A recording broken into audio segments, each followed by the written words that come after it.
welcome everybody to Viata's Tiny House Village. I'm Viata, and I am so excited about tonight's show because I get to share 40 years of marriage with you. Almost 40 years of marriage with you.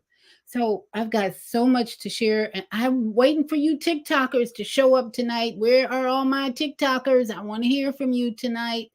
But let's get started in the Blog Talk Radio studio. We are live in Blog Talk Radio studio, and we want to welcome all of our global family with a special, very special introduction video that honors the languages that our global family speaks. So here we go around the world. Women have the power to transform this world. We can end crime and violence if we all agree to do one thing: share. Let's share our wisdom, share our time, share our talents, share our finances, but most of all, let's share our love. This is the Female Solution. Join me, Naima Latif, every morning, 7 a.m. to 9 a.m. Central Standard Time, as we bring you stimulating discussions about the issues affecting our lives. If you're listening online at www.blogtalkradio.com/the-female-solution, press the blue button that says follow and get our daily topics every morning directly to your email and your smartphone. Hi, I'm Naima Latif, executive producer of the Female Solution radio show. We invite you to call in 515-605-9325 and participate in this daily think tank as we examine the challenges we face and develop solutions that restore peace and harmony. We are global transformers, changing the world from the way it is to the way it should be. We are one. Wherever we live on this earth, we are one human family. On behalf of our team of radio hosts, I'd like to extend a greeting to all the members of our family, whenever and wherever you may be listening around the world. To our family in China, Ni Hao. In India, Namaste. In Japan, Konnichiwa. In Korea, Annyeonghaseyo. In Russia, Здравствуйте. In Germany, Guten Tag. In Poland, Dzień dobry. In France, Bonjour. In Spain, Hola. In Italy, Ciao. In Egypt, Ahlan wa sahlan. In Ghana, Akwaba. In Nigeria, Peleo. In South Africa, Sawubona. In Senegal, Nangadef. In Kenya, Jambo.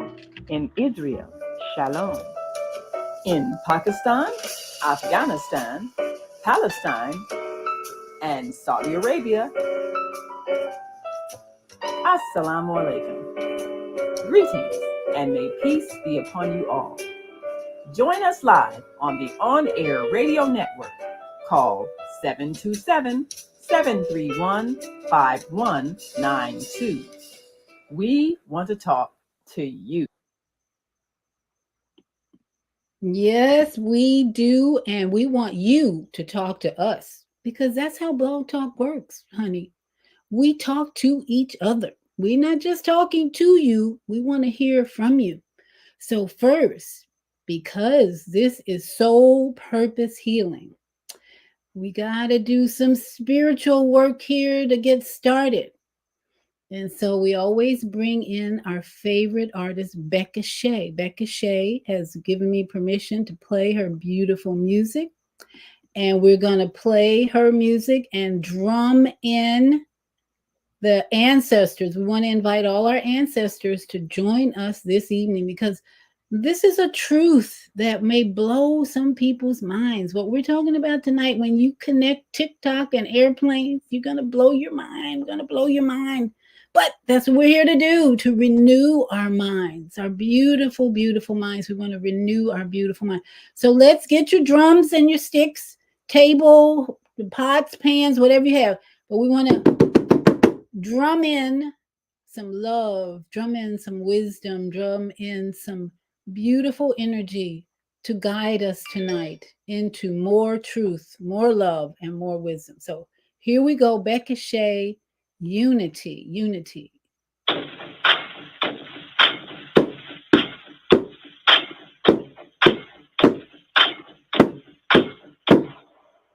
And let's let us run some people for time. Hey, From every tribe and language, people, every nation. hey, Where warriors are falling, there's a resurrection calling.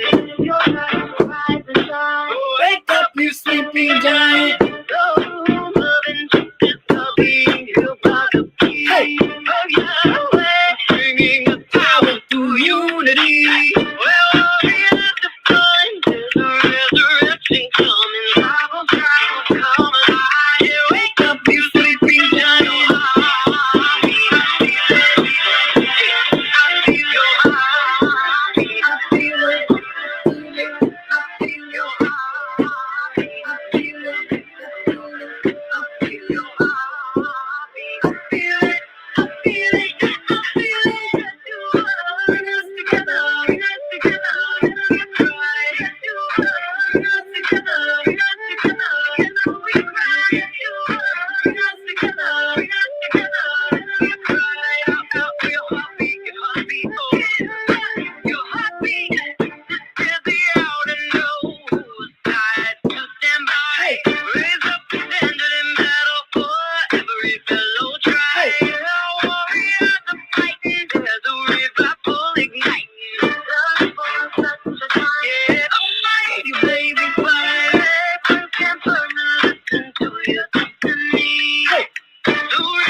Unity, peace, joy, love, compassion, wisdom, joy, peace, unity, wisdom, compassion. Come on in, come on in, come on in, messengers of love. Come on in, messengers of truth. Come on in, come on in. Woo! And so it is. It is. It is. We are here joined together on this 17th day of March. Boy, March is moving fast. We're getting in the summer quick. It is warm even right now in Florida. We're getting 80-degree temperatures. It's hard to believe, but that's why I am planning a new line of linen tops for summer. Yes, yes.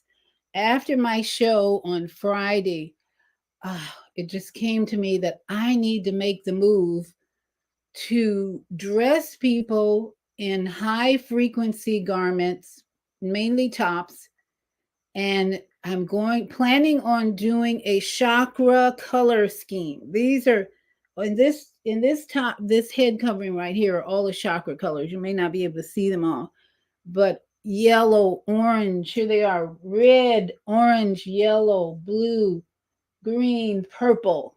Yes, that's going to be my new um linen chakra line. Yes, it's brewing in my head. So we'll be giving you the announcements as they come. Got to buy my sewing machine first. So, because I am a sewer, I've sewn clothes all my life. And so now it's time to get back to work. So thank you for joining me tonight. We've got, so much to talk about, so much to talk about. But today I was able to talk with my former spouse. I was married for almost 40 years to a man who worked for major airlines. So, with each of these stories that I was seeing in the news about Boeing manufacturer, I kept wondering, what is he thinking about? So, I actually was sending my former spouse the news items that I read about Boeing because that was his life. In fact, he probably worked for Delta. I'll just say the name, major airline for 40 years at least. He was with this airline, and he started in Chicago, which is where I lived. And I actually met him in Atlanta, which was really the synchronicity of the whole thing. I met him in Atlanta visiting a friend who was graduating from flight attendant school. Met him at the flight attendant graduation party. He was there on a class attendance. And then he came back to Chicago. I was in Atlanta. I couldn't find a job right after college, so I went back to Chicago. He and I hooked up. Long story short, we got married. And 40 years later, we're now divorced, okay? But we flew all over the world. And I mean literally from Israel to Paris to Jamaica, Bahamas, just everywhere. Australia, that was the longest flight. I remember looking out the window as we were up in the air on our way to Australia. It's like a 14-hour flight or longer. And I just remember looking out at that engine thinking, I just hope you don't fail us. And I just didn't worry too much about it, but just that long flight on an airplane. That's a bunch of metal, people. Anything can go wrong. Let me tell you, anything can go wrong. So now what we're seeing in the news is a lot of things are going wrong with these airplanes. And Boeing is the name that keeps coming up. They're not mentioning some of the major airlines like United. Well, United Airlines has been in the news because their planes are the ones, I think, of American Airlines, Alaskan Airlines. But tonight, we're going to dive deep into what is really going on here, okay? I'm going to go deep, deep, deep on what is really happening with these airlines and the news constantly reporting every little problem that shows up. So I imagine some people are having a little fear, little trepidation about, I don't know if I want to get on a plane, especially if it has Boeing, if it's a Boeing plane. But we're going to show you how to get over that fear and actually show you what's really going on right now. And then, of course, our government. I hate to even call it my government. That government, let me call it that government in Washington, D.C. I think they've just all lost their minds. Personally, that's my belief. They have lost their effing minds. So they're trying to remove TikTok from this country, all because what we're hearing from the Nancy Pelosi's of the world, we're hearing that, China, it's China. China's such a bad country, blah, blah, blah, blah. But that's not really what's going on. We know that. Some of us do. So I'm going to share all the insights on what's really going on with what we're seeing in the news. Now, first, I want to bring you up to speed on what I know about airplanes. I know a lot about airplanes because being married to a man who worked for a major airline, and he wasn't just sitting behind a desk, let me tell you. As one of the few African Americans in the maintenance department, this man was up healing, changing engines, doing all the maintenance on airplanes, big planes, 737, you name it. He was fixing airplanes. Something broke, he was there to fix them every day. So he took his job very seriously because he felt like he was responsible for every 240 passengers on that plane, or however many people were on that plane. He felt really responsible, and he would get upset when people didn't take their jobs seriously. And he has since retired, and that's part of the problem. We don't have people like him working for these airlines anymore, people. Let me just say that.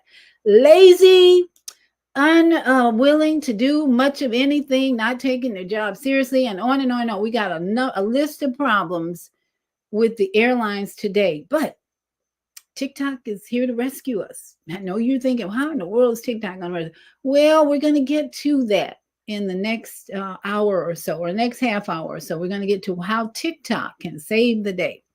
So first, I want to just share with you some of the information about airplanes and who are the top aircraft construction companies. This is important because I want you to know, when you hear the names of these companies that are building the airplanes, that's not the whole problem there. That's not the whole problem. That may be part of it, because actually we heard in the news recently, one of a longtime employee of Boeing committed suicide. You know what suicidal means. So, but the problem was he was a whistleblower. And he was telling all about the safety problems Boeing's had and how they were slacking in one area or the other, people weren't doing their job, blah, blah, blah. And all of a sudden his life ended. So we take that for what it's worth. So I want to just introduce you to some of the things I already know about what's going on in the industry, because my former spouse would sit in the living room or dining family room watching everything about airplanes. He would watch documentaries about why planes crashed, documentaries about everything, but it was all airplanes for him for like hours. He would sit there on his day off or after work. He'd come in, mostly on his day off. He would sit and watch documentaries about airplanes. So he knew everything about airplanes. So this afternoon, I picked his brain about Boeing and what's really going on. And boy, did I get an earful from him, which was very, very educational and informative. So I want to pass that on to you so you don't worry so much, not so much, but it's going to take some faith to get on airplanes these days, because I'm telling you, employees just not what they used to be. So I want to start out by helping you know a little bit about the commercial aircrafts in the world, because it's a major form of travel. That's how we all get along. You want to go across the water, you don't want to take a ship. I'm sure that takes weeks now, or maybe less. I don't know. But we all need to be, in my opinion, aware of the commercial aircraft business. Consciousness about what these companies are doing, how they operate, the processes, all of that. So I've got a few audios that I'm going to share with you now so that you will be informed. You're not going to be ignorant on this topic. When you hear anything about Boeing from now on, you don't have to, you can have a conversation. You want to be able to have a conversation about these companies, because it's important. If things get worse, like they start falling out the sky or whatever, you want to be able to have a reasonable conversation. So let me put on my disclaimer first, because when I show videos, YouTube, Facebook, they like to put a stamp of disapproval on me, like I'm trying to make money or something. But disclaimer here, all the videos or internet photos displayed on this channel or played are for educational purposes only. Not trying to make any money off your videos. And fair use is legitimately applied here. Now, don't mess with me.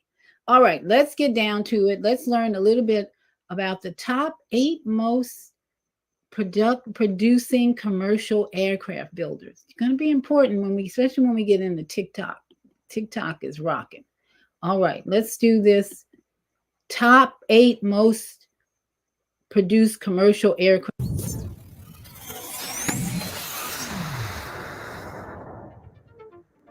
Size, energy efficiency, cargo and passenger load, comfort and cost matter. There are a lot of factors involved in making an airplane design, appealing to airlines and, in turn, their customers. But which are the most produced commercial planes of all time? Let's have a look at the top 8 based on total deliveries as of January 2024. At number 8, the Boeing 747. The Boeing 747 is widely known as the Queen of the Skies. As of today, about 1,574 of these were built, including prototypes. The airliner became a sign of prestige, and many airlines, especially major carriers, operated it. The 747 remains very popular with many variants developed over 5 decades. There was even a tri-jet 747 concept that couldn't make it. The 747 freighter version is operated by almost all the major cargo airlines. These days, however, the 747 passenger jet isn't the aircraft of choice among airliners, as fuel-efficient twin jets such as the A330 and A350 have taken over the long-haul market. Number 7, the Airbus A330. The Airbus A330 is a long-range wide-body aircraft developed from the A300. The A330 freighter variant also exists and is active service with Turkish Airlines and a handful of other airlines. As of 2024, about 1,593 A330s were built. Airbus A330 is very popular among airlines such as Turkish Airlines, China Eastern Airlines, and Delta Airlines. The aircraft has further upgraded to A330neo with new engine. As a twin-engine wide-body that can carry between 250 and 440 passengers, it is flexible enough to offer a variety of seating options while consistently delivering high-quality comfort for all. At number 6, the Embraer E-Jet family. The family consists of E170, E175, E190, and E195. They are a short to medium-range narrow-body twin jets that can carry from 72 to 124 passengers. The airline can serve lower demand routes, offering the capacity and qualities of the larger jet. A total of 1,671 aircraft have been delivered so far, and the type is still in service with airlines like Republic Airways and JetBlue. Embraer is at the forefront of global aviation technology. Its pioneering spirit and commitment to innovation and excellence have enabled it to become one of the world's leading aircraft manufacturers. At number 5, the Boeing 777. Commonly, it is a long-range wide-body aircraft developed by Boeing, and it is the largest twin jet ever manufactured. More 777s have been ordered and delivered than any other wide-body airliner. As of more than 60 customers had placed orders for 2,241 aircraft of all variants, with 1,727 delivered. The aircraft was introduced to fill the gap between Boeing's 767 and 747. The United Airlines became the launch customer. In a typical 3-class configuration, the aircraft could accommodate up to 368 passengers. The type could fly from 9,700 to 15,843 kilometers. At number 4, the Boeing 727. The Boeing 727 is a narrow-body aircraft developed by Boeing in the early 1960s. The plane was produced for more than 2 decades, and the last one rolled out in September 1984. Boeing built 1,832 of these 727 tri-jets. Boeing 727 is the only tri-jet produced by Boeing. It is powered by Pratt & Whitney JT8D low-bypass turbofans and has a T-tail. All 3 engines are located at the back of the aircraft. The airline could carry around 106 passengers in 2 classes. Retired from airline passenger use in January 2019, the 727 is used as a freighter and also for executive use. There is also a 727-200 variant, which entered the market in 1965. At number 3, the CRJ series. As of today, About 1,945 CRJ series were built. The first generation, CRJ 100-200, was launched in 1991, and the second generation CRJ 700 series was launched in 1999. After the success of CRJ 200 aircraft, the stretch CRJ 700 was launched. The series was further extended to CRJ 900. The liner faced major competition from Embraer aircraft. E-Jet family was also taking over the market, so CRJ 1000 was launched to compete with the type. Despite all these innovations, the aircraft couldn't keep up with the new aircraft from Embraer and other manufacturers. At number 2, the A320 family. The A320 family is a narrow-body family of jets that first flew on February 22, 1987. In 1988, there were about 11,289 of A320 aircraft as of January 2024. Some major A320 operations are Indigo, American Airlines, and China Eastern Airlines. A320 family also has many members in its family, like the A318, A319, A321, and more advanced Neo family jets. The A320 is revered for its fuel efficiency, leading to significant cost savings for airlines. It incorporates advanced aerodynamic design and lightweight materials, resulting in lower fuel consumption per passenger than older aircraft models. At number 1, the Boeing 737. The Boeing 737 is the most produced aircraft in commercial aviation, with 11,685 planes delivered as of January 2024. The 4 main models of the series can accommodate seating for 108 to 215 passengers. It is flown by airlines like United and American Airlines. Boeing wanted to build an aircraft that could offer shorter routes, something similar than the Boeing 727. So they built the first generation 737-100 and 737-200. Boeing 737 Classic, which is the second generation, soon followed. They were more advanced than the previous generation with the new engines like 737 Next Generation. In total, Boeing 737 made more than 12 variants. And with this, we're signing off. So, as you heard, Boeing is probably or is the largest commercial aircraft builder in the world, actually. And second is Airbus. Now, how many of you know the major difference between Airbus and Boeing? And that question is important to discern why is Boeing in the news lately with all these problems. What's going on with Boeing that's not going on with Airbus, and what's the biggest difference between these two companies? If anyone knows, press 1. I'm going to take a commercial break. If you have the answer, press 1 or make comments in YouTube or Facebook Live, because that is one of the reasons why we don't have to be worried too much, because TikTok to the rescue, sort of.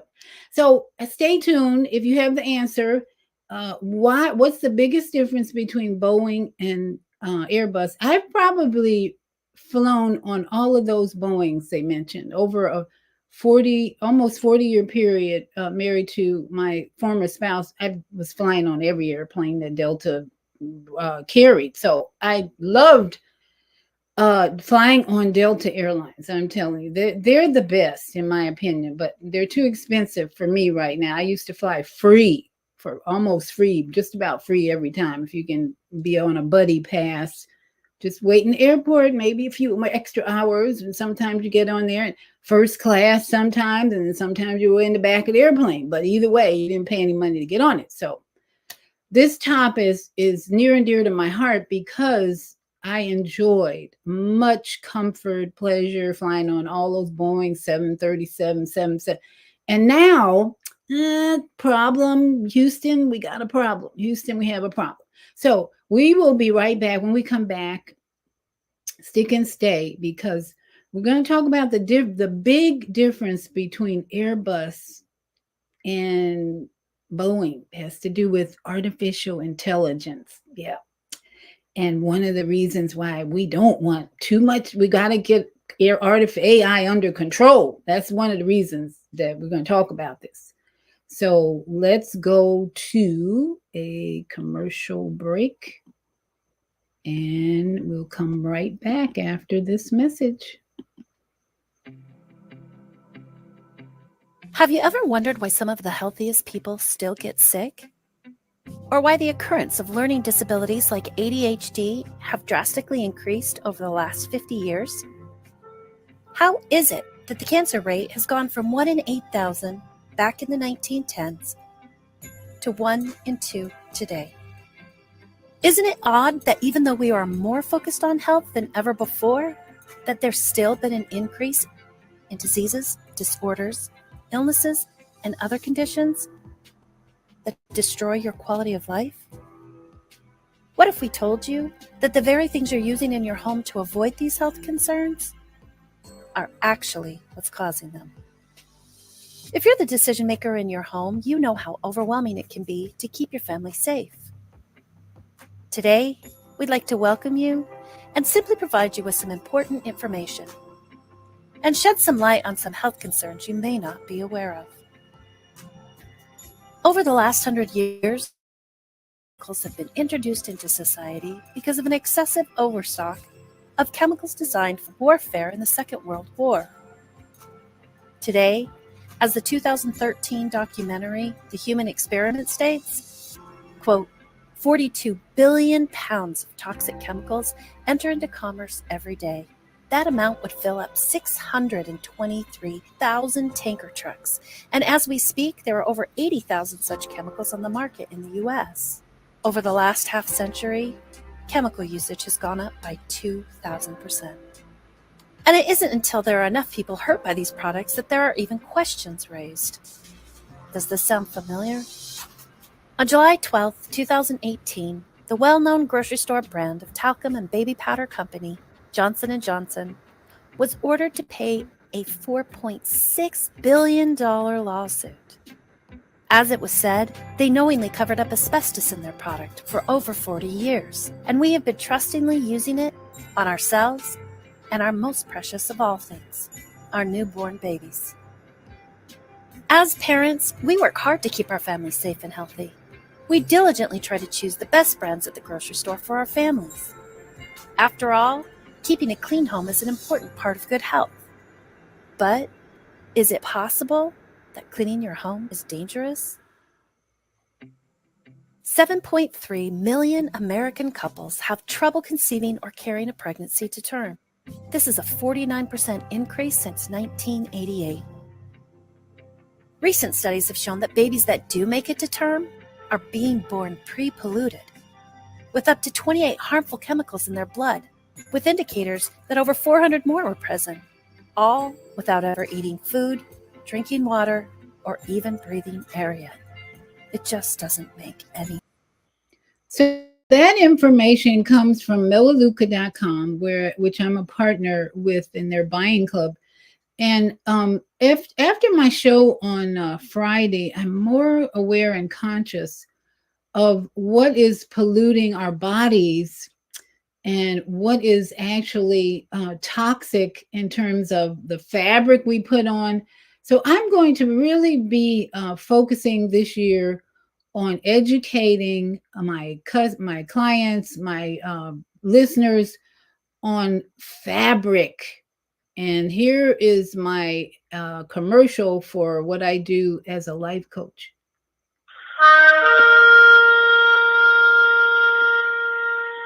I'm Beata, your holistic life coach. These days, it's more important than ever to work on your physical, mental, emotional, and spiritual health. Are you consciously breathing deeply in stressful moments? Do you have a plan or daily routine to maintain balance in your awesome body? Are you struggling to be disciplined in your eating habits? When you partner with me, I'll help you develop a personalized health plan that works for your particular lifestyle.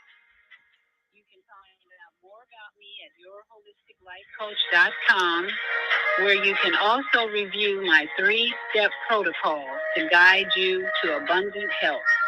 That's yourholisticlifecoach.com, and I'm Beata.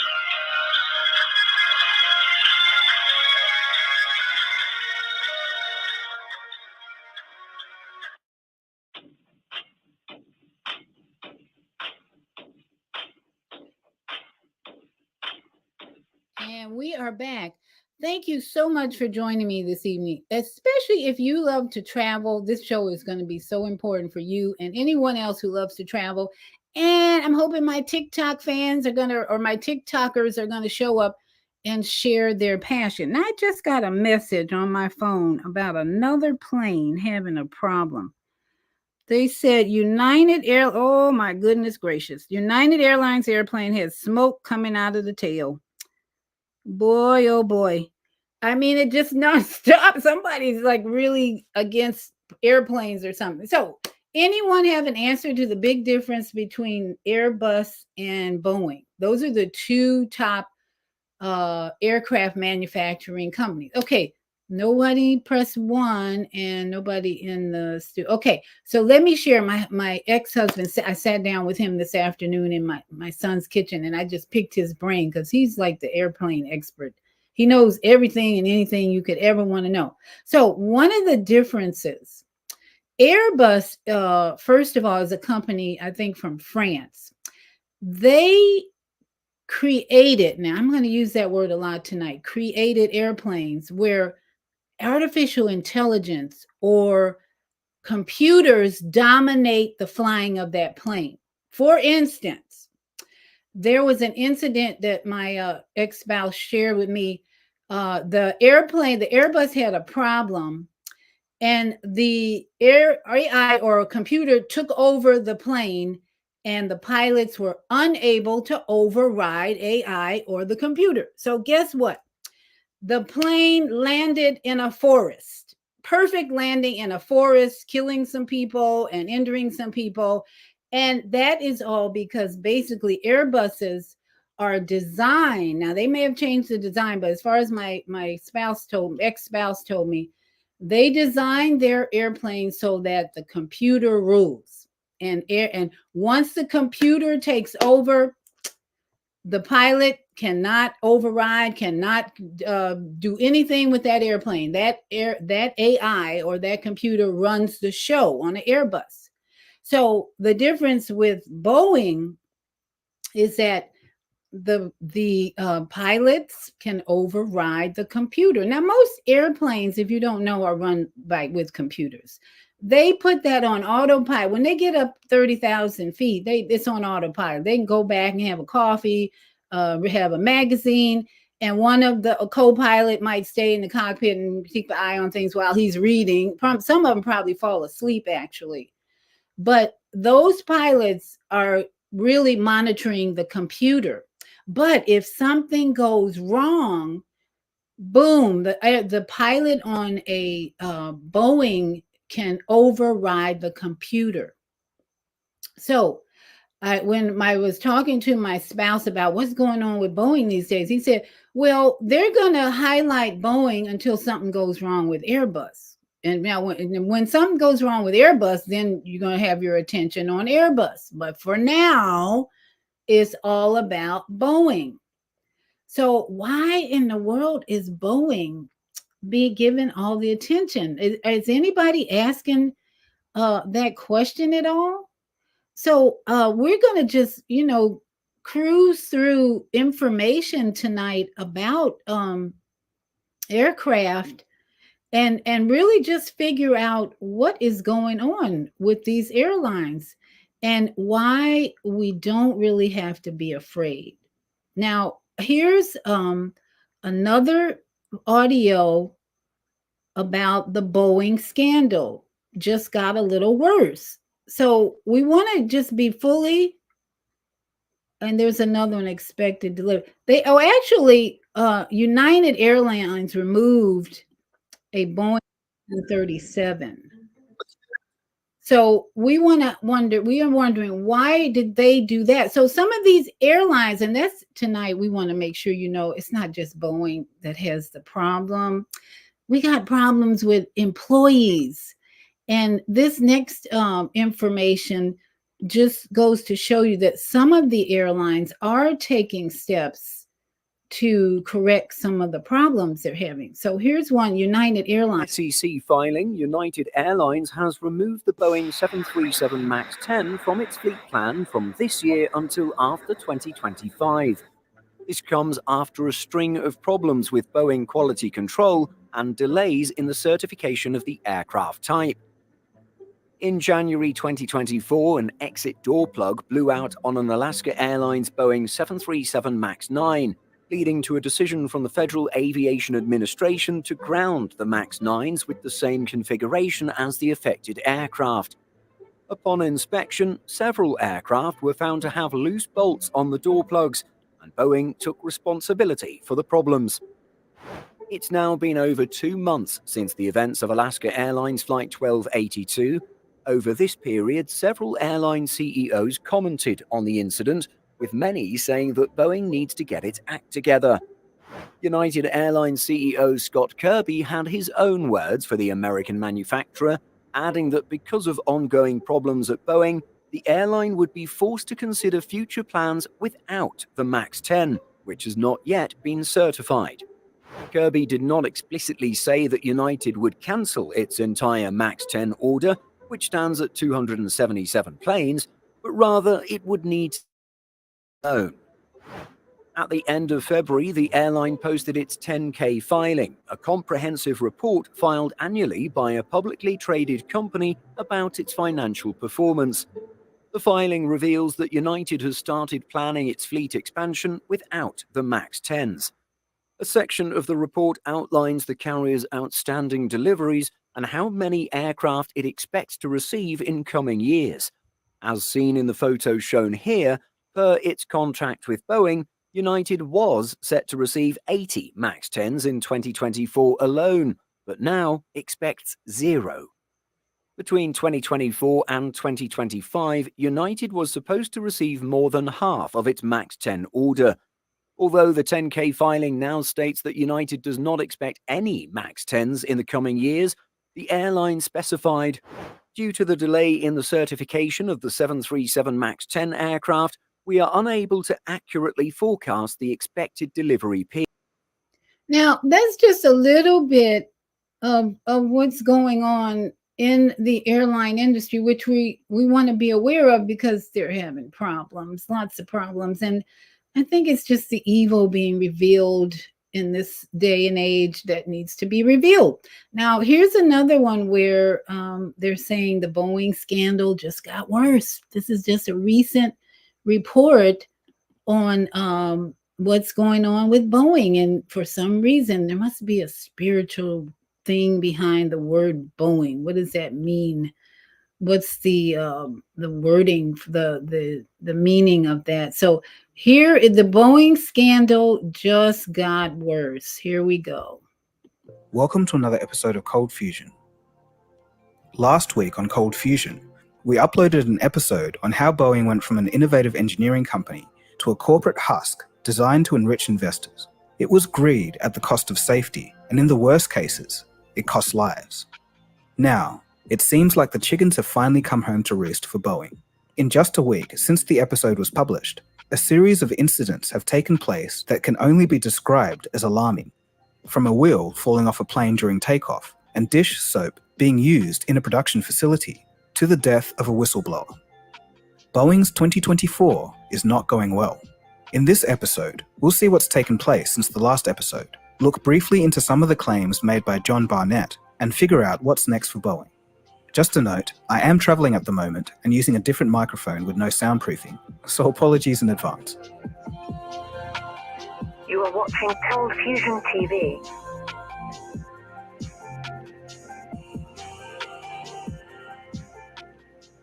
First, on March 4th, passengers aboard a United Airlines flight from Texas to Florida on a Boeing 737-900 witnessed, quote, bright orange flames shooting out of the plane's engine. Passenger Elliot Trexler described hearing a loud noise while in the air. Quote, "There was a loud explosion. There was no question in any of our minds that something bad had happened. That combined with the plane nosediving and seeing flames." Then, on March 8th, a Boeing 737 MAX operated by United Airlines carrying 160 passengers and 6 crew members slid off the runway while landing due to a malfunction in the landing gear. In the very same week, a tire fell off a Boeing 777 shortly after takeoff from San Francisco Airport. It detached while the plane was in midair and fell to the ground below, smashing into cars in a parking lot nearby. And just a few days ago, at least 50 people were injured due to a sudden plunge on a Boeing 787-9 Dreamliner. This was during a flight between Australia and New Zealand. A passenger on that flight described how a sudden drop caused people to be thrown up out of their seats, smashing into the roof of the plane. And this was with such force that it broke panels and injured 50 passengers. Another Boeing 777-300, operated by United Airlines during a flight from Sydney to San Francisco, had to turn around mid-flight due to hydraulic liquid pouring out of the landing gear. Before we all panic, we need to put things into perspective. Globally, there's over 100,000 flights per day, so statistically, air travel is pretty safe, but it's clear that these incidents seem to be increasing in frequency. In all fairness, investigations into these incidents are all ongoing, and we may find that some of the fault lies with the operators, as opposed to being a Boeing issue. And while there may be some truth to that, there's one person who definitely didn't believe that. One, this is not a 737 problem, it's a Boeing problem. And I know the FAA's gone in and they've done due diligence and inspections to assure that the door plugs of the 737 are installed properly and the fasteners are torqued properly. But my concern is, what's the rest of the airplane? What's the rest of the condition of the airplane? And the reason my concern for that is, back in 2012, Boeing started removing inspection operations off their jobs. So it left the mechanics to buy off their own work. That was John Barnett in an interview with TMZ about a month ago, and he was talking about the door plug situation with Alaska Airlines. John Barnett was a 62-year-old former Boeing employee turned whistleblower. He worked as the quality manager for over 30 years, and after his retirement in 2017, he's been publicly sounding the alarm and sharing his concerns about Boeing's practices. I say John was a 62-year-old man because unfortunately, just as he was about to testify against Boeing the next day, John was found dead of an apparent self-inflicted gunshot wound. His lawyers only found out because he was a no-show for the lawsuit and wasn't answering his phone. This morning, police in Charleston, South Carolina tell NBC News they are aware of the death of a former Boeing employee turned whistleblower. 62-year-old John Barnett found dead on Friday from what the coroner calls an apparent self-inflicted gunshot wound. As of the making of this episode, police are still investigating his death.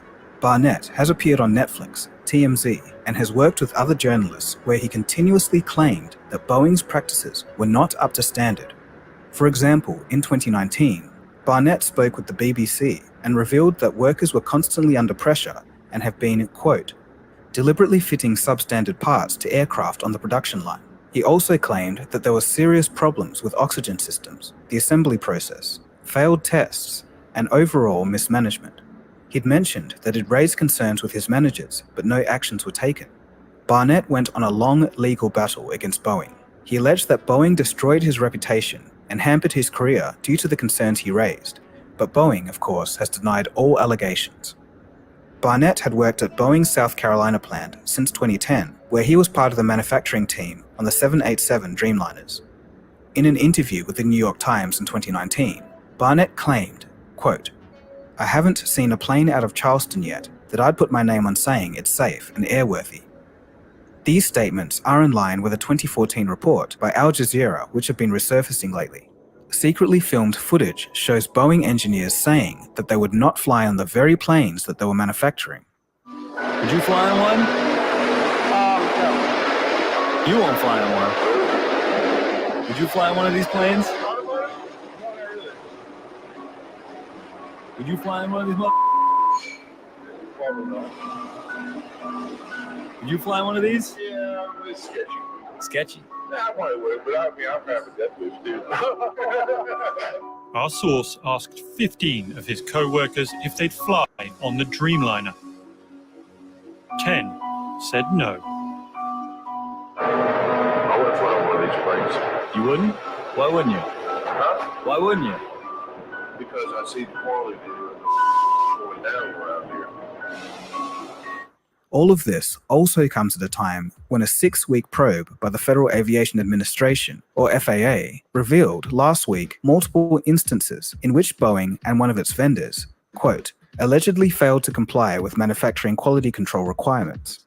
The audit, reported by the New York Times, also highlighted issues with a critical supplier, Spirit Aerosystems. Out of 89 products audited, 56 passed, while 33 did not meet the standards. Some insane safety violations were also observed during the FAA audit.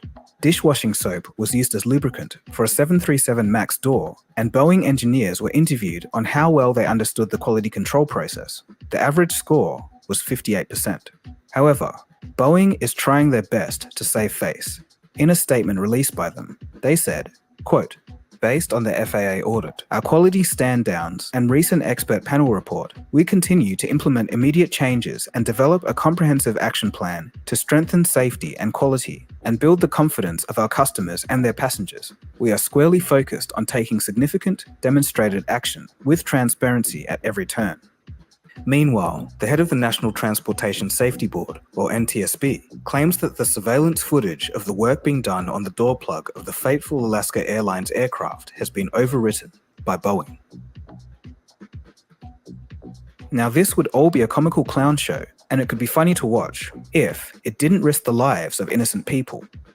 So the US government has finally woken up from their slumber and said, enough is enough. The US Department of Justice has opened a criminal investigation into the door plug incident with Alaska Airlines from January.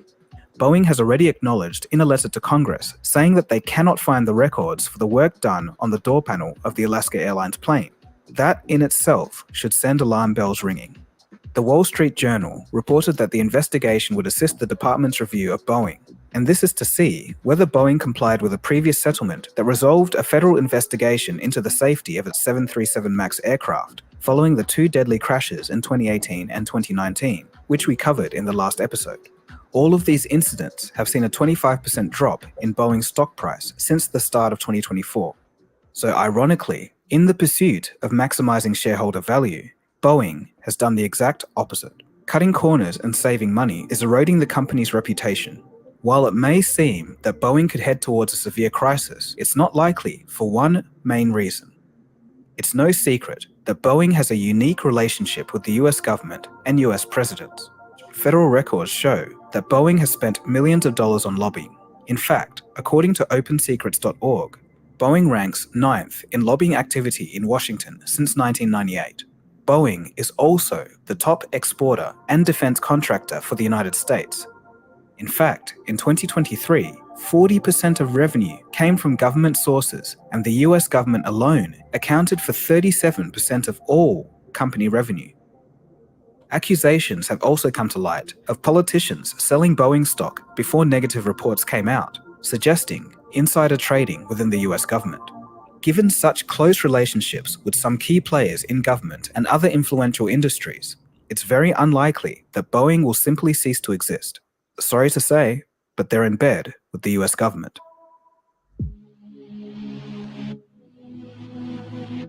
Given the death of John Barnett, it's unclear what's going to happen in that legal case now. However, with the Department of Justice opening a criminal investigation, and with the continuous negative headlines causing both public awareness and an outcry, it's clear that Boeing is going to have their hands full with ongoing legal battles. As for the company itself, Boeing is going to need to get that public confidence back, and fast. Even though the US government is a key part of Boeing's revenue, over the last 4 years, it's been decreasing year on year. And this indicates that Boeing can't solely rely on government contracts to grow. Ultimately, the public has to feel safe in their planes, or Airbus will be eating their lunch. It's not just the public and everyday passengers that have to trust Boeing again, but also airline operators, regulators, and media alike. And for humans, trust is a very hard thing to restore once broken. Where will this all land for Boeing? Only time. So, with all that information, it's coming down to a somewhat complicated mystery going on here. What's going on with Boeing and Airbus? And after my interview with my 40-year aircraft mechanic who knows a lot about airplanes, number one, we live in a society where employees are not quite the same as they were, let's say, 40, 50 years ago. We've got a real problem with ethics and integrity and just plain, maybe say, laziness. Not to mention also, airlines have a unique way of maintaining their airplanes now. It used to be in-house maintenance. For instance, if an airline needed to do an overhaul, which is required by the FAA, I think it's like every 6 months or so, each plane has to be taken off the line and a complete overhaul of that plane, mechanically, inspection and all that. Now, all that used to be done in-house. For instance, Delta would have a big where a place on the airport where they would take that plane and work on it. Not anymore. They contract a lot of work out these days. Airlines are trying to save money, and they're somehow thinking they can get the quality of inspection by just contracting it out, let a third party do the work. That is part of the problem, because they're not getting the same quality. Imagine, as I told you, my ex-spouse worked for this company for 40 years. He had such high integrity and such conscientiousness about working on those planes, making sure everything was done right. They had very amazing supervision. There was a tight-knit family, like in the maintenance department. Not happening so much anymore, because these airlines, especially after the last 3 years, COVID and all the madness, they have been trying to regain their financial situation that they lost during the corona madness. So it's a multi-level problem with airlines, and I am sure that some of us are losing trust getting on that airplane and having that metal door shut and rolling down the runway and thinking we're going to make it to the next stop. Yay! But I would always get on that plane and I pray for that pilot. So I want to suggest, as we go into our next hour and talk about the spiritual energy about all this with TikTok and everything, always, always, always pray for your pilot. Because if anything goes wrong, and it can with that metal machine, the pilot is the savior. If that pilot has no experience, if that pilot is not sober, if that pilot has any kind of nervous problem, it's the likelihood of that plane correcting after a mechanical problem goes down, down, down. So I want to build our trust in traveling in the major way we get across the ocean, and that is to trust even before you schedule a flight, that the pilot, the flight attendants will all be sober, spiritually advanced consciousness will be present. That's what I used to always do for almost 40 years of flying on planes. I always prayed before we got there, when we got there, before the plane took off, while the plane was taking off. Woo, I was just angels. Where are my angels? I would call angels because that machine, and it's even more so today, that big metal machine could have any problems. You just don't know, because it's not, here's the point, it's not so much Boeing or Airbus that is the problem. It's the airlines that are responsible for maintaining a big metal machine that has lots of screws in it and parts that were welded together. It's the airline's job to maintain your safety. And right now, we're seeing is Boeing, Boeing, Boeing, not American, not United. Well, we did see a United American, but my ex-spouse thinks Delta's probably the safest airline to fly on these days. And I'm just saying, I'm not recommending it, they're not paying me, but I'm thinking just be careful and spiritually minded. If you have to take a flight, don't have fear, but have trust that divine order, that is just not your time to go. Some people don't even think about dying from an airplane crash or anything because they believe when it's my time to go, I'm going to go. And that's sort of the attitude we should all have. But these days, just take a little extra caution and say a prayer before you get on the plane and while you're on the plane. And then if stuff starts going wrong, shaking, smoke, fire, whatever, still say your prayers, because it's the pilot that you want, a experienced, sober, sane pilot on that plane. He's the savior when it comes to having problems with that plane. That plane can land itself without the pilot and the co-pilot. That's how advanced AI is in the cockpit. It could land itself, but they have pilots in there, especially Boeing, that take over from AI or computers, who have the skill and especially when in bad weather, to make sure that plane gets on the ground safely. Airbus, on the other hand, if that computer takes over, that's it for the pilots. They need to just take a hike, because that computer or AI takes control. Now, this is where we want to kind of segue into TikTok, because TikTok, in my opinion, I'm not even on TikTok, but it is a creative instrument for the world. And I mean that every human being is now creating something amazing on TikTok.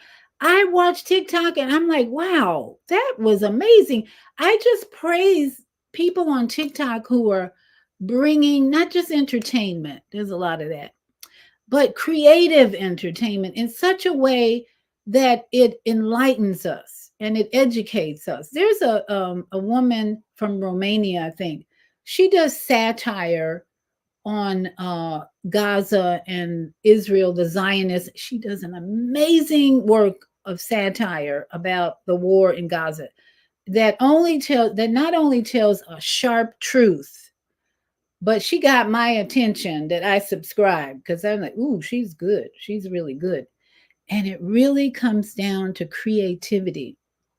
Now, what we want you to be aware of, as you heard, many of the airline, especially Boeing, are tied to the government. That's a scary thought, Twilight Zone, because our government is psychopathic. It's like there's no sanity there, in my opinion. There's just no sanity in our government. No more. It's gone. We need a total revolution, whatever. We need to wipe them out. So because of what they're trying to do on TikTok, people getting pissed off. So I have this great video from Sabby she's in Boston. What is her full name? Sabby Sabs. Oh, I love her. I'm subscribed to her YouTube channel because she's very, very informative about everything.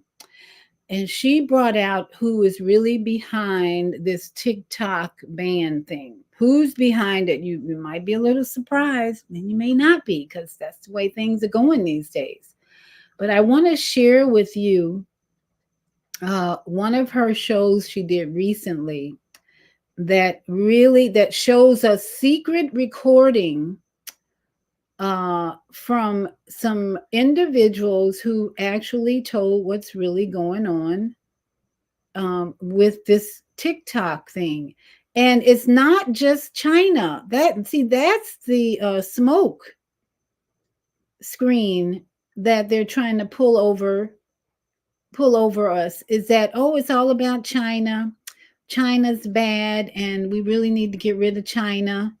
And that's not what's happening at all. We're looking at we're really looking at an evil system,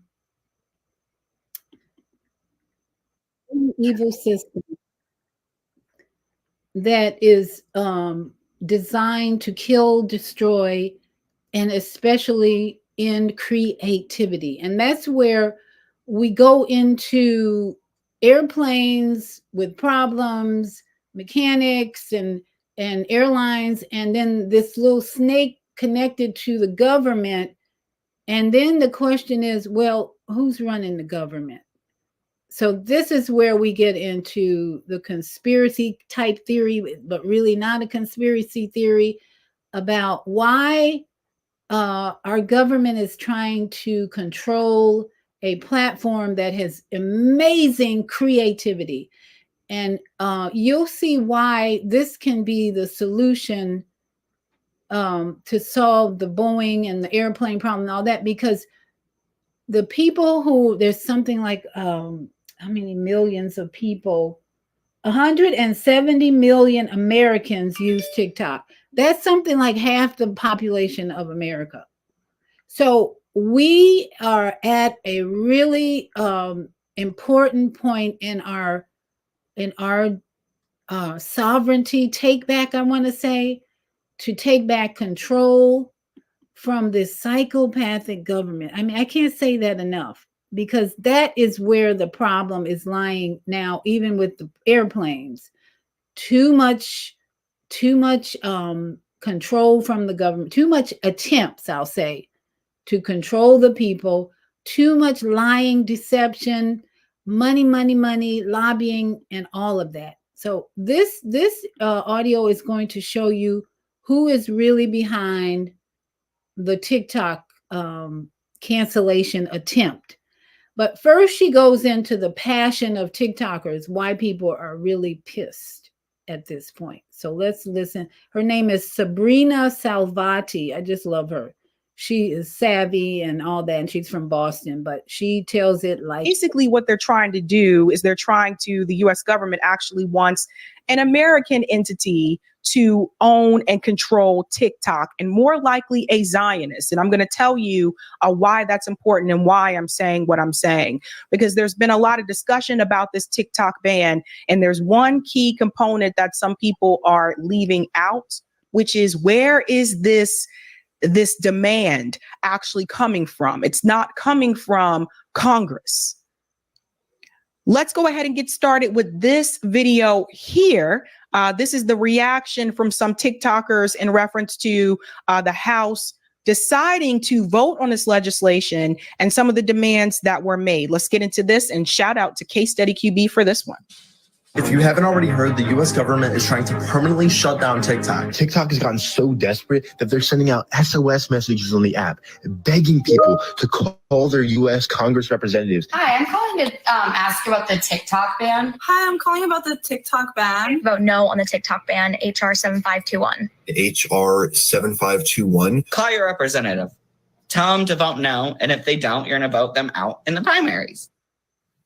Last week, the social media app TikTok urged its 170 million American users to call their representatives in Congress.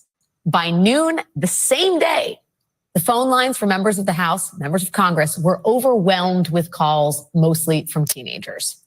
Some congressional aides said their offices received hundreds of calls in a matter of hours. But despite, or maybe because of how much TikTok clearly matters to young Americans, today the House overwhelmingly passed the bill that all of these TikTok users urged their representatives not to pass. And let me pause here, because I do want you to see the numbers, because I want you to understand that this bill, HR 7521, had bipartisan support. So this is not something that was just led by the Republicans or led by the Democrats. They came together for bipartisan support in reference to this particular bill. And what people also have to understand is this is not just about TikTok.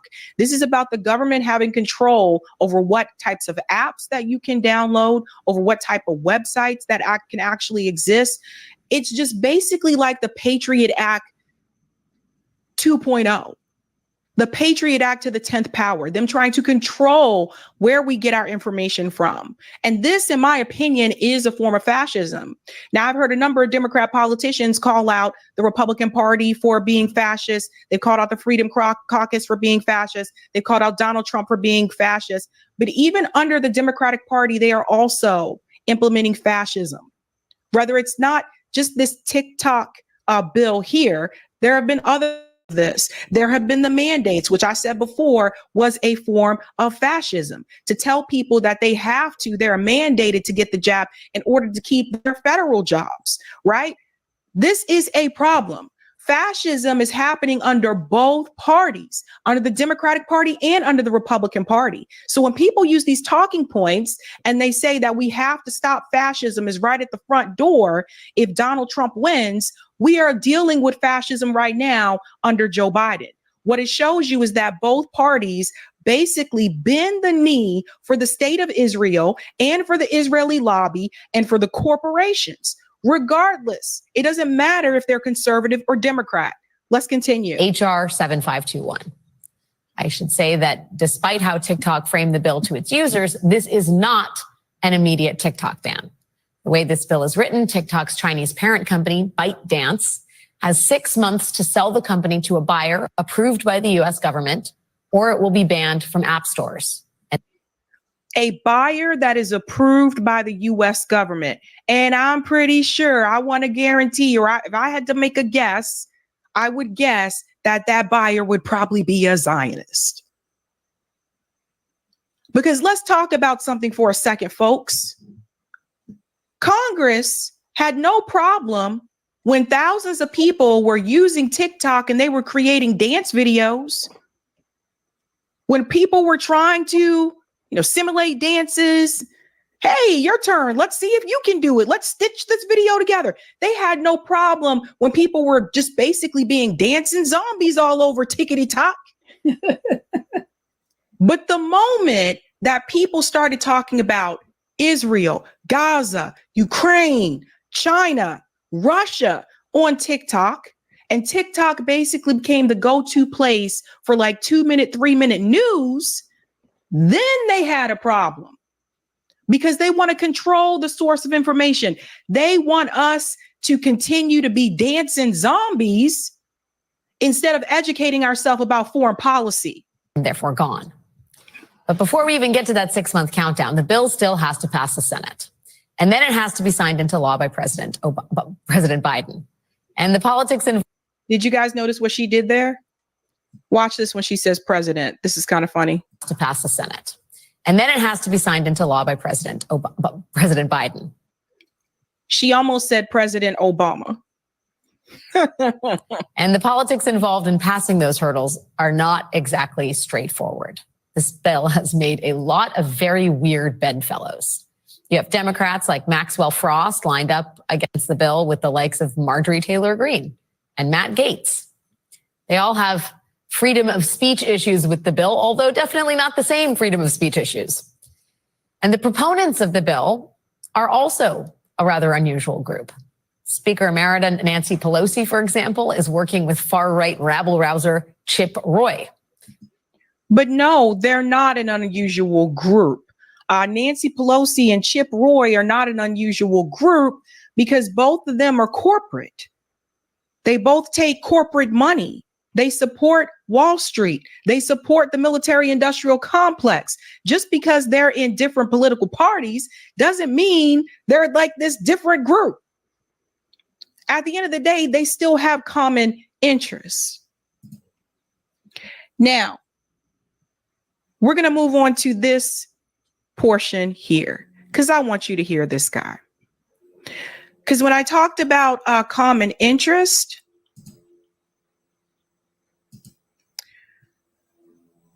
I want you to listen to what this TikToker said about how quickly our government can come together when it's something like censorship.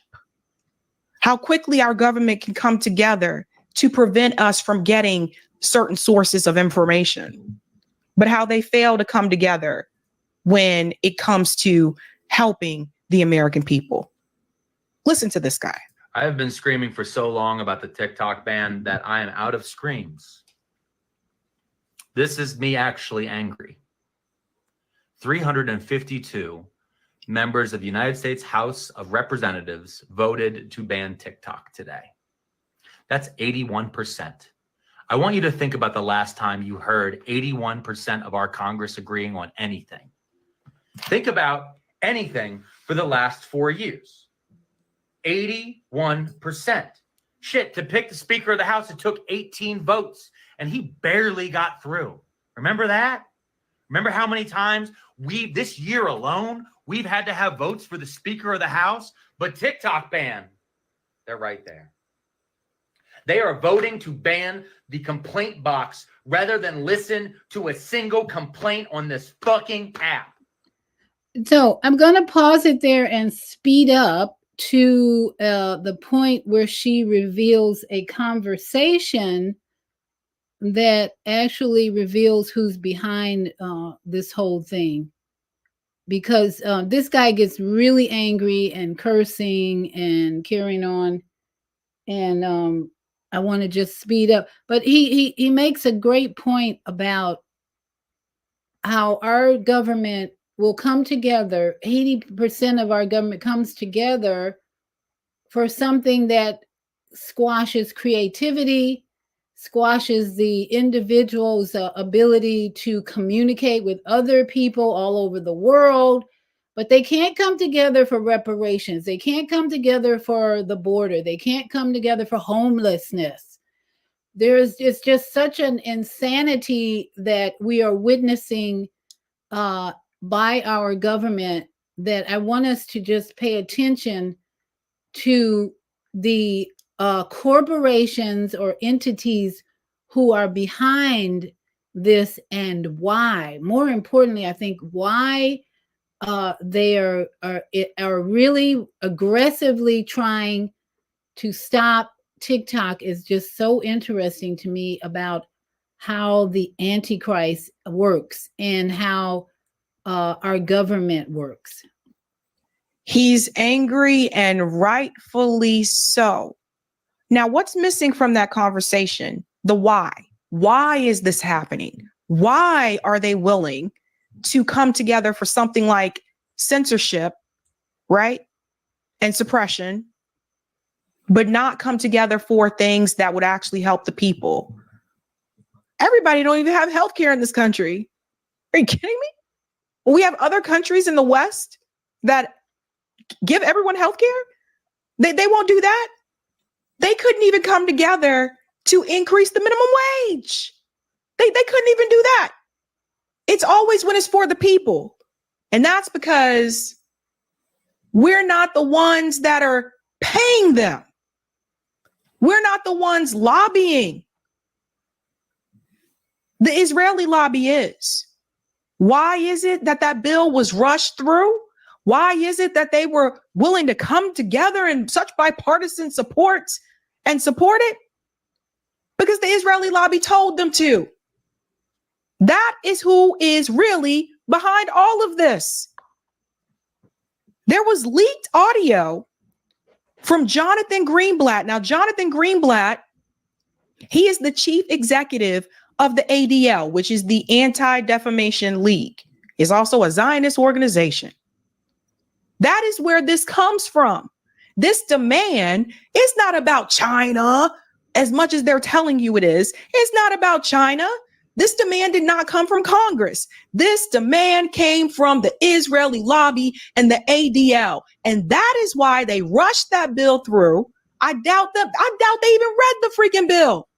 I doubt it. You really believe they sat down and they read all those pages? This is where it comes from. And listen to this leaked audio here. Now, Shermine shared this. We have a major TikTok problem. Leaked audio of the ADL chief executive, Jonathan Greenblatt, freaking out because global youth aren't buying Israel's propaganda anymore. Listen to this. But I also want to point out that we have a major generational problem. All the polling I've seen, ADL's polling, ICC's polling, independent polling, suggests guests, this is not a left-right gap, folks. The issue in the United States in support for Israel is not left and right. It is young and old. And the numbers of young people who think that Hamas's, massacre was justified is shockingly and terrifyingly high. And so we really have a TikTok problem. You hear that? This is leaked audio. We really have a TikTok problem. Notice he said it's not left and right, folks, right? Notice he said that? AIPAC, they lobby Democrats and Republicans. When it comes to support for Israel, that is bipartisan. And that's really who a lot of these politicians work for. Instead of serving the American people, they're serving Israel. Is this the United States of America or is this the United States of Israel? That our community needs to put the same brains that gave us Taglit, the same brains that gave us all these other amazing innovations, need to put our energy toward this, like fast. Because again, like we've been chasing this left-right divide, it's the wrong game. The real game is the next generation, and the Hamas and their accomplices, the useful idiots in the West, are falling in line in ways that are terrifying. Last thing I'll just say, we saw a dramatic change in the language of the activists here in America on October the 8th. The language of groups that we've long tracked, who've long been problematic, like Students for Justice in Palestine and Jewish Voices for Peace, they flipped like this and went to like Iranian propaganda. So Iranian propaganda. So that guy is a true Zionist. And that's what this is all about. For those of you who may not have been aware, that once again, we are up against a group of people, mostly men, I'm sure, white supremacists, we could call them, who are fighting against a generation of young people who are very creative. And this is where I believe TikTok can be a savior for even the problems that the airlines have, because the creativity in this younger generation is really amazing. And I think the older generation has to support, for the most part, the creativity that our young people are displaying. We have to encourage them to continue to be creative. And they're going to have the solutions that these airlines don't have. And that's where we're connecting the TikTok by our ability to communicate with people all over the world can solve problems that we didn't think were solvable. And what's happening again with the airline industry is that there are people working for these airline companies, the major airline companies, not just Boeing. Boeing has their own in-house problem, but the airlines themselves have problems with the people working for them and contracting out for them. And the TikTok community is solving problems, creating not just entertainment, but creating solutions. And there is a class action lawsuit that has been started. And I want you, those of you listening, to research this. There's a class action lawsuit that a man has started, and he's putting up his own money to sue the government, American government, about TikTok, because evidently he's going to lose a lot of money if they ban TikTok or change it or whatever. I mean, this could be 6 months, maybe a year down the road if it happens, because the Senate still has to vote. But I want to encourage everyone listening to fall in line or join this class action lawsuit, because we as a people have had enough of this government that has lost its mind. They're overbearing, and they have just crossed the line with this platform where millions are creating something positive. I mean, all the TikToks that I view are amazing to me and that show up on my feed. And we've all been told, oh, China's taking our data. China's going to destroy us with all this TikTok. Well, That's not really true. I'm sure there's a problem, but then everybody's taking our data. That's nothing new. We're all, everything you do on the internet has the possibility or risk of your data being sold off to someone else. So I want everyone, again, to think about backing up this class action lawsuit against the government, which was initiated because of their attempts to destroy a community of creative people who are not only making money. In fact, you could say TikTok is creating entrepreneurs, which is great. They don't have to work for a corporation. Corporations are falling, changing, whatever. So let me go to the phone. I see we have a hand up. Looks like Kwame Sunhorse has his hand up. So I'm going to open up his mic. Good evening, Kwame. Your mic is open. Are you on mute? 706-202. You know it. Okay. Yep. Welcome. How are you, brother? I'm very grateful. You know, you are in tune to part of the pulse. Someone's saying that we're going to be blaming the Jews for this, and the ADL is doing. And I mean, it's pointing out because TikTok is a form of communication that's what it's geared towards. It has bad, but when they see that they're using TikTok in other countries to be able to, doesn't come through the media, bad, because even now, if you notice that a couple of days ago, they cut the cables back out. And so what they're doing is they cut the ways in which communication is through the fiber optics that runs. And these are the ways in which they're trying to use this technology because they wanted to commercialize it, using as a tool of truth, and being able to give people truth on the same way they did with the thing that we're looking at, the airlines in itself. Because I don't know if you was in Chicago, remember when that American airline crashed, it just fell right back to the ground, and I'm going like, that something was wrong with that plane. Is that they having this big controversy, not just because the plane, but people are getting on saying if they see a woman or a black pilot, they're saying, I don't want to fly this plane. They're not qualified. They're not qualified. And that's a new way in which they're using to keep division and to keep us distracted while they're being able to implement these other things in which they're doing behind closed doors. How many people, that's genetic bill that they tried to pass last year, vaccines, lettuce, spinach, and most of the vegetables that they're growing in farmlands that they're putting like Terminator seeds, but only it's a vaccine that they're now putting for, they're saying it's for the cattle and the pig problems, and so they're going to feed them this vaccine to keep down their viruses. So we're looking at a great change that's getting ready to happen, and especially on Turtle Island on April the 8th, because it's going to be the energy from above that's going to help change of this planet.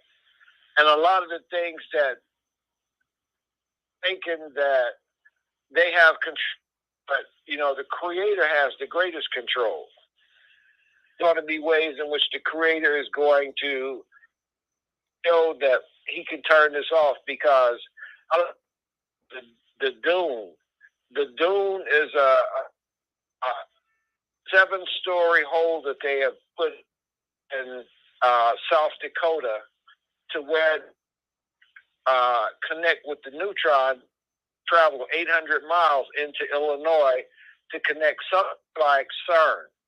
And they're going to through from South Dakota into Illinois to farm, I forget the name of Farmer something company at the neutron, trying to see if they can harness the power.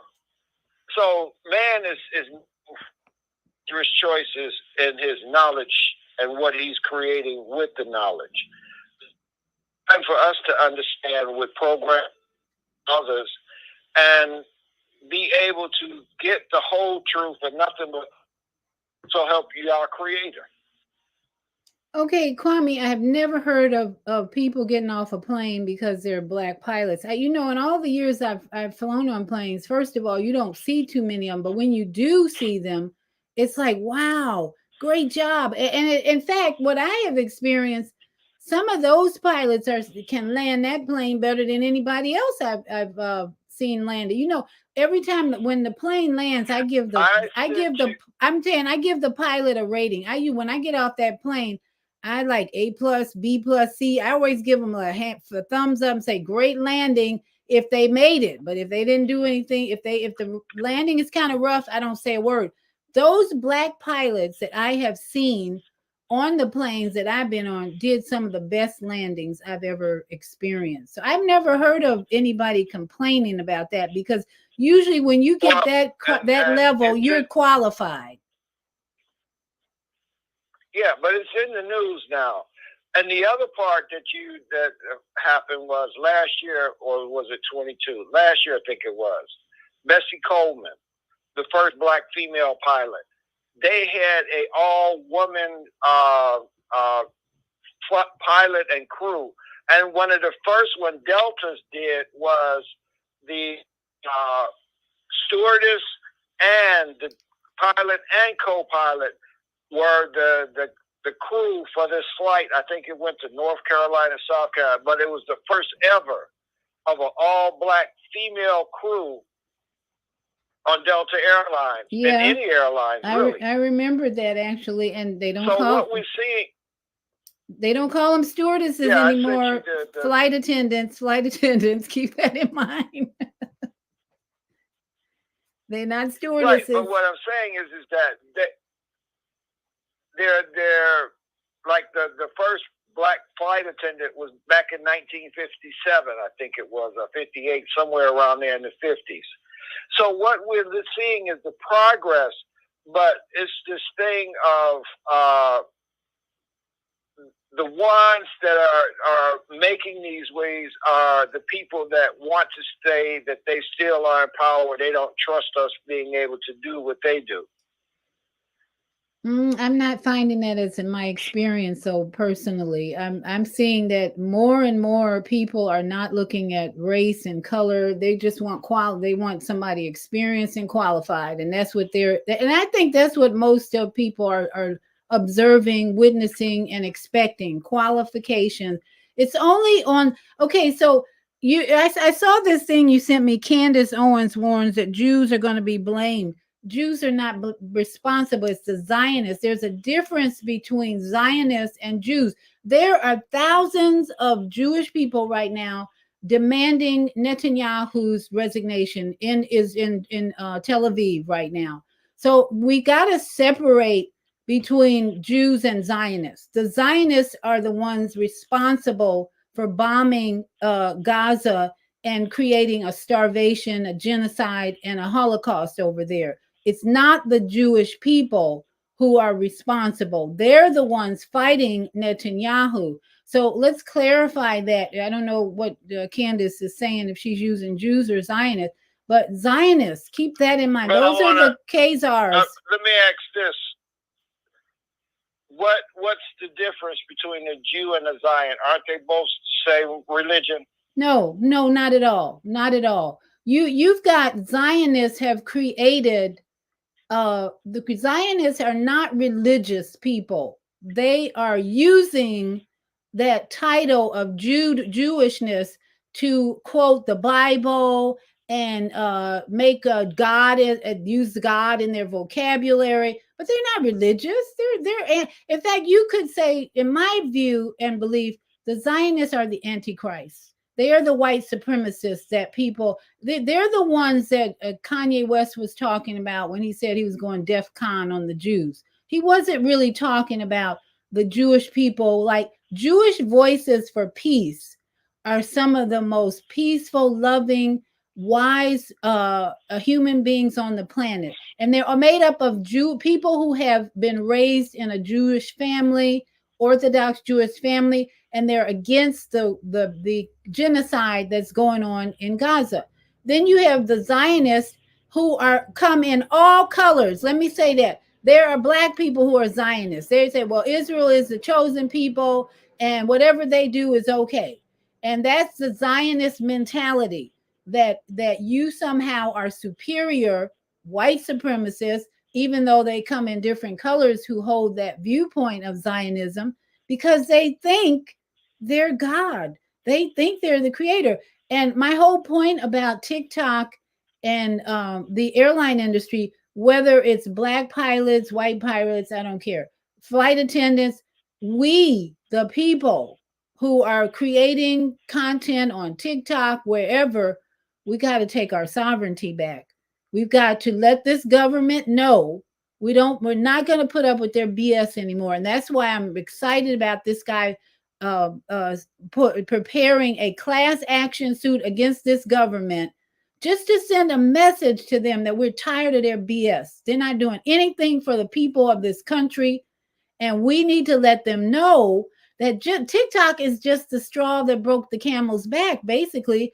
Even though there have been a lot of young people protesting about Free Palestine, this is going to really rock the government's boat, because too many young people are, and as much as I hate to see young people in social media and all that, but what I see in TikTok is a lot of creativity. Oh my goodness. Their brains are being exercised to be entrepreneurs. And that's what's happening. These people on TikTok, in my opinion, they don't need to work for some corporation.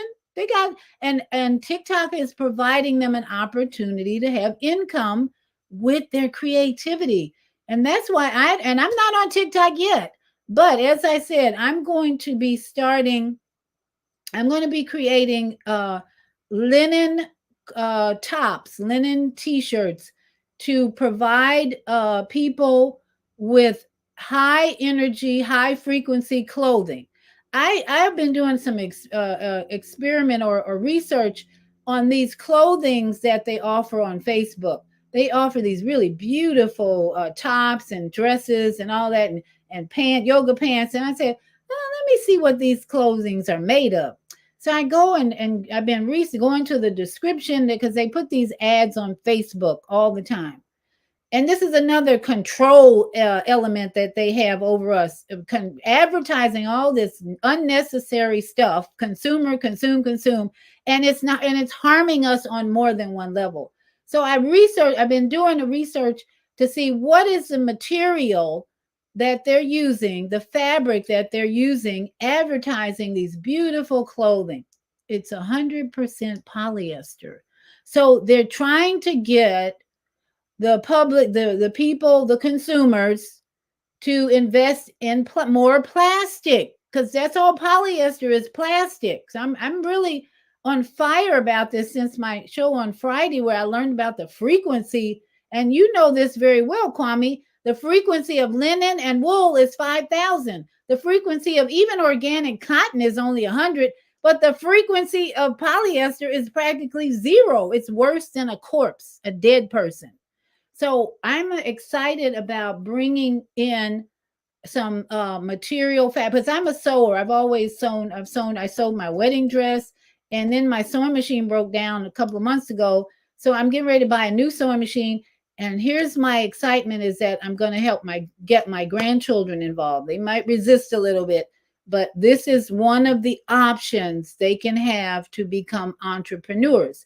And that's why TikTok is so important, that we help our young people, and they're already there. We help our young people create jobs, create their own businesses, and tell the government to get lost with a finger up their behinds. They're just disgusting how this government has fallen so low And we, the people, have an opportunity by their actions to try and eliminate another creative platform for people. We have an opportunity to let them know it's bad enough that they're dropping bombs and food at the same time. Has anybody seen the videos of what's going on in Gaza? They got parachutes dropping food and equipment, some of them dropping on people and killing people, and then they're dropping bombs the next day in the same area. What can we get more insane than this with this government? Enough is enough. Let us rise up. And some people really don't care about this. They'd rather just take care of their little city and their little community and their little. But no. This is a global platform, Female Solution for One, and my mind is, and I'm all over the world looking as a shaman type. What is going on over there, and what do I need to send over there, and how can I influence what's going? And we, even all over the globe, and especially United States citizens, have an opportunity right now to send this government a message that we're tired of their BS and we are not going to take it anymore. I've had enough, and I'm going to continue to promote that message. Tell the government, get lost. We don't need you. And there's no way, even voting, voting's not going to change anything if we don't get to the bottom of the corruption like we are seeing now. Voting that quick to change something because the Zionists said this generation is a problem. The Zionists believe that the people on TikTok are a problem because they're promoting truth. They're promoting love of each other. I see very little violence on TikTok at all. Unlike other news, in NBC major news networks, they love promoting violence. But TikTok, people are just creating stuff to make money and to earn a living. And so you have got to, you see people right now who are really angry about the government trying to take away their source of income and their opportunity to be creative. If nothing else, we should be behind our TikTok friends, our TikTok associates, family, who are creating good content that is giving them an opportunity to make money and do what they do. And I feel the same way with YouTube. I rarely, I don't watch too much violence at all. And I rarely see anything on YouTube that disturbs me other than what's going on in Gaza. I mean, does that disturb us? Or maybe people probably aren't watching that, some people, but I watch all of it to educate myself and learn new things. So that's what this show is all about. If anyone has a comment, press 1 in Blog Talk Studio. And let's see, let me go. I've kind of been, let me read some of the comments here. Okay, we got a few comments. Our Empress Regina royalty is in the house. Thank you, great being, beloveds. Empress Regina says, thank you for joining us. And she says, facts, exclamation, exclamation. I hope tonight that's what you have gotten is a lot of facts about not only the airline industry and corporations that are making these planes, but about the government's connection to the airline problem. If you don't think there's the connection to Boeing having all these problems, that's what this show is all about, is connecting the dots. That every time you see a report about Boeing, the gas leaking or fuel leaking, tires falling off, the government, just look at this government and what we are dealing with. It's like a spiritual energy of incompetence flying around the country. Let's just say airplanes flying around the world. We got incompetence flying around the country. Every senator, every congressman that is representing people are not aware, are not consciously listening to the public. I say the majority of them. So that's what's happening. A spiritual energy flying around of incompetence and money hungry And that's what the problem is with the airlines right now. They are not being honest. They're not being keeping track of the safety measures that need to be taken to keep these airplanes safe. And then you come over to the tentacles that are stretching over to TikTok to try and control this part of the population. They don't want to do much for the population, like provide reparations or homeless relief or anything like that, but they want to control the information that we're talking about, the information that we're having conversations about. They don't want to hear the young people talking about free Palestine. They don't want to hear the young people saying "F you Zionists," not Jews. Jews are beautiful, loving people who, the ones who are trying to get Netanyahu to resign, those are the people keeping the covenant of the Creator's Bible. They're the ones keeping the 10 Commandments as much as possible. They're the Jewish people who are protesting. Jewish Voices for Peace, for instance, are aggressively fighting the Zionists in Israel and in this country, the lobbyists in this country. So let's not confuse the Jewish people who love the Bible and who are not using it as a propaganda tool like Netanyahu and all his white supremacist friends in the Israeli government, and then all the Zionists who are in our government. That's another issue. So back to our comments. Zelda, thank you, Zelda, for a grand evening, beautiful wise woman, enjoying the show. Yes, teach. And I'm sharing information that can help us make decisions about airlines and the government that is allowing these airlines to operate under unsafe mechanical maintenance procedures. That's what's happening. And tomorrow morning, and we have a caller, 312. I'm going to open up the mic. Zelda, tomorrow morning, be sure and join Zelda with attorney Wendy Williams joins her tomorrow morning at 7 a.m. on Monday Morning Mindfulness. And Zelda says, love, love, love the beautiful head wrap. My sister are so creative and colorful. Simply beautiful. Thank you, darling. Thank you, darling. This is my chakra head wrap. And as I said, I'm going to be promoting chakra linen tops this year. That's my goal. After all I learned from my own show Friday, there is a need for linen, a high 5,000 hertz frequency material fabric. It's a need for that to be out there and not all this damn polyester and plastic. I pick up too much plastic when I go on my walk, and I'm taking action. So let me go to the phones. We've got our executive producer, Naima, has a call for us on the on-air network. Let's see.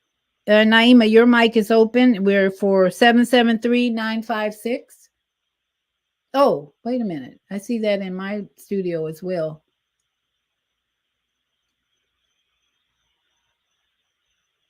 Okay, that caller was in my studio as well. Go ahead. Are they there? Yeah, I hear you now. Hello? Can you hear me? Yes, go ahead. Yes, I hear you. Go ahead. All right, this is Kofi. Hey, Kofi, how you doing? This is Kofi, American boy. Can you hear me? I can hear you. Go ahead. Bless. Trying to follow too many of the international media narratives, but the civil rights movement started with them stopping buying cotton clothes when they would wear wool for the cotton, and then they changed it to a bus boycott. So what you're doing is very noble with the linen. That's a very good soft clothes. But the white supremacy or any religious wars, it's all about land and the people who claim the land. It's like people come here to America. They born here, and then they call themselves native, and they claim the land, and then they use religion to claim the land. You know, we all do it. So America has like over 800 million acres of land, and it's kitty. It's holding it. So at the end of the day, it's not white supremacy, because white supremacy wouldn't be supreme if they didn't have the land. You know what I'm saying? Right. It's not about racial. You know, our black supremacy is like smothered because we don't have access to land. Look at what happened in Tulsa. They got bombs dropped on them. So it's identical to what's going on in Palestine. It's not, they use the government. Politicians, billionaires get into the government to make the laws against the people. It's the government is a facade.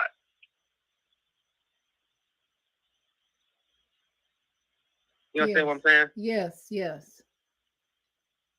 Hello? Yes, I hear you. Go People ahead. use the government as people use the government as a weapon, but it's the people who are in those seats, those billionaires, and they work their own personal agenda. It's been going on since day one.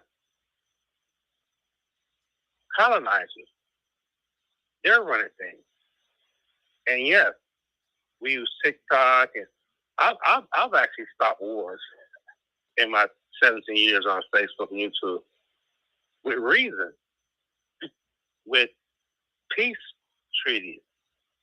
You know, I've been heard. I'm sure your callers, Kwame, we're all making a difference. We're being heard because they have, at the end of the day, they have, you know, especially during voting time, they have to listen to us. But at the end of the day, it's those who get into government. I ran for different offices, so I know what I'm talking about. They have an agenda, and all politicians get a salary, right? That means that something is over them. So yes, there is a religious head that's controlling the world. You know, the 13 families, Bilderberg, Rothschilds, you know. So instead of talking to government, I found out to try to talk with the individuals who are in those seats. You understand? Yes. They love that when you talk directly to the people in the seats. Because what they do, and I'm going to stop talking, when you're talking to the power, you're talking to the individuals in the seat, right? They go back and say, hey, my constituents are pressuring me, right? So the civil rights movement didn't happen until Kennedy told Martin Luther King to march on Washington, forced me to sign this civil rights bill. You understand? So instead of talking about government so much, talk to the individuals who are pushing the buttons. Call their names out. Does that make sense? Oh, yeah, absolutely. Absolutely. Each one of us has the power, and if we're sober and conscious, we can make a big difference. But we need to pay attention to the people trying to take away our sovereignty and our control. And that's what this show is about today. You can have total control over flying on airplanes if you are aware and conscious that this airplane could fall apart, but there is a power that will keep it together. And if there's a sober air pilot flying this plane, you can be pretty sure you'll make it to your next destination. Because these planes are not all new. One of Trump's supporters, he was a wrestler and he became a popular. He made a statement on YouTube. He said the government can control the assets. The government controls the billing. The government controls the media. The government controls this or that, right? But they cannot control the people. We have a voice. They cannot, they try to silence us, but that's what they cannot control. And at the end of the day, that's our power. If we do it in a reasoning way, stop getting personal with these people and let them know this is what your constituents have voted you into office for. After voting, you still have a voice because they can't sleep at night. Okay. Yeah, and When they times, hear their yes, constituents. yeah, you're absolutely right. You're absolutely right. And times have really changed so that we need to pay attention to what our strategy should be every day to send a message to people in Washington, D.C. that we are not going to take it anymore, because we have been fairly complicit. When we have allowed this government to create genocide in other parts of the world, we've been complicit in this country. But having TikTok and YouTube show us these wars in big ways, now we're waking up. So let's stay awake. And Lamont Van says, you're right, Kufi. He says, you're right. Government is an illusion used to offer us comfort. America ceased to be as of 1913. That far back, wouldn't you know? Who would have thought?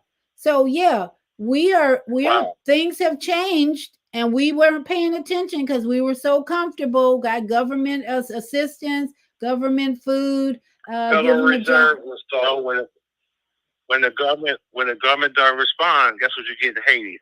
Guess what you get in Brazil? Guess what you get in Burkina Faso in Africa? So it's military and gang take over. Now, I'm not saying that's the strategy, but you see that's going on around the world. They're tired. Well, and they run a coup. Okay, the U.S. government is created. You know what I mean? Yeah. Well, we know the U.S. government is the biggest terrorist in the world. They've created the situation in Haiti because of their attempts to disrupt that government several years ago. Now we have a situation in the Middle East. We got people no homes to go to. They're being pushed out of their country. Refugees coming from all over the world. Who's responsible? Probably a more majority is the United States government and their terrorist bullying activities. So wake up, people. Wake up. We can no longer be complicit in this government's behavior. Wars come every 4 and 8 years, and especially during election time, the boiling of international wars happen. Okay? A lot of foreign companies are pulling their money out, American money out, Africa did it. So really, I don't worry about it because I've been here a long time, 8 presidents. Okay, and I've noticed during election season, we got international war brew. Right, we're aware. We got one more caller. Thank you, Kufi. You're absolutely right that we have to look at history and then make decisions. Do we want the same BS and the same corruption and killing and murdering to keep going? Naima says we have another caller, I believe. 312-882. Is that? Yeah. Go ahead, Naima, your mic is open. 312-882. Way on y'all shalom. Minister Plump. Yes, God bless you. Way on y'all shalom. Yes, Minister Plump. Okay, and Brother Kufi, you called me. Brother Plump is promoting. Everybody can stop the violence, robbing, stealing, and killing. 90 seconds. Talking about in Gaza and in Jerusalem. Everybody can help save the black children, and everybody can promote peace, love, unity, marketing people.